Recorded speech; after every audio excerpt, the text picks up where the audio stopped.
Congresswoman, where do things stand on the motion to vacate?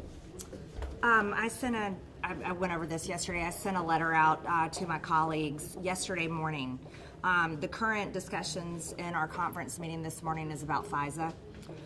But it's pretty clear and obvious and being whispered among the conference. Mike Johnson does not have the support of the conference. The letter that I sent has been well received, and it was basically speaking the quiet part out loud. He's in there urging members to reauthorize FISA, and I don't think he has the votes for it right now, is what I'm gathering. We're going to be working on this. We do not believe in warrantless spying on the American people, especially when this bill carves out the ability for Congress to be notified when a member of Congress is going to be looked at through the FISA court. That's completely unfair. The same thing should apply for the American people. But Mike Johnson doesn't have the trust of the conference, and that's become very clear. Are you a no on the rule? Are you going to vote against the rule today for the FISA bill? I haven't openly decided to do that. There's a briefing, a classified briefing at 2 o'clock. And then there's also a briefing at 3 o'clock by Judiciary. The rule vote's at 1:30 though. Yes, there's still a lot of conversations going on. Are you considering voting against it? Of course I'm considering going against it. I don't think it's fair for the FBI to be able to spy on the American people.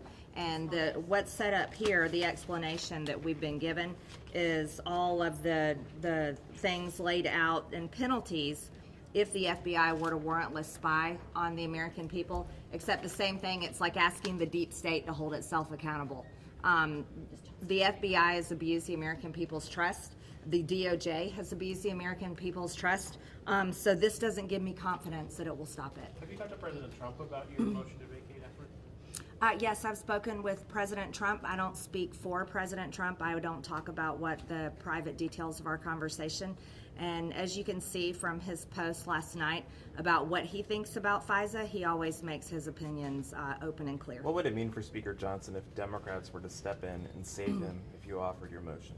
Well, I think it would prove me absolutely right that he's the Democrat Speaker of the House, not the Republicans elected Speaker. Have you discussed with colleagues when you'll bring the motion to vacate? No, I haven't, and I understand your question. I've been asked many times by the press here what a red line is, what a trigger is, what a date. I don't have that for you. I respect my conference.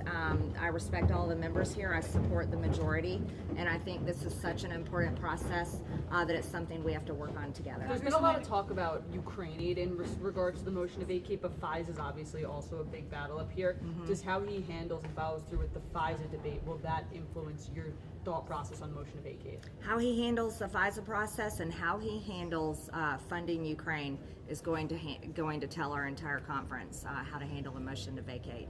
Congresswoman, I know you're having told folks when, but I'm wondering if you yourself have decided yet, or if you're still thinking about when you want to activate this. That's not something I want to publicly talk about at this time. Again, because I respect my conference and I support the majority. I've paid all my dues to the NRCC, fought for the majority this time. I'm fighting for it next time.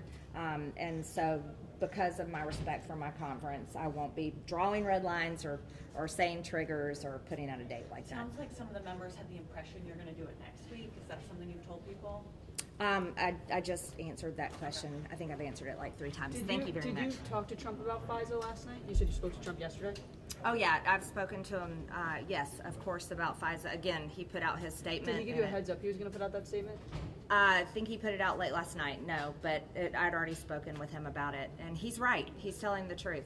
FISA has been abused, and telling the DOJ that they're the ones to hold themselves accountable, that's just not going to work. And then one more thing, Speaker Johnson in there, we were told, mentioned that he spoke to Trump last night. What do you see that as? I mean, if he's going ahead with this bill and he says he spoke to Trump, is he trying to name drop Trump to sort of try to assuage some concerns from you guys? I mean, what do you see his thinking here? Well, he said he spoke to President Trump last night, but he said they did not talk about FISA, which I think is a major error of his. If you're the Speaker of the House, I would think FISA reauthorization would be something you would talk about with him. Thank you.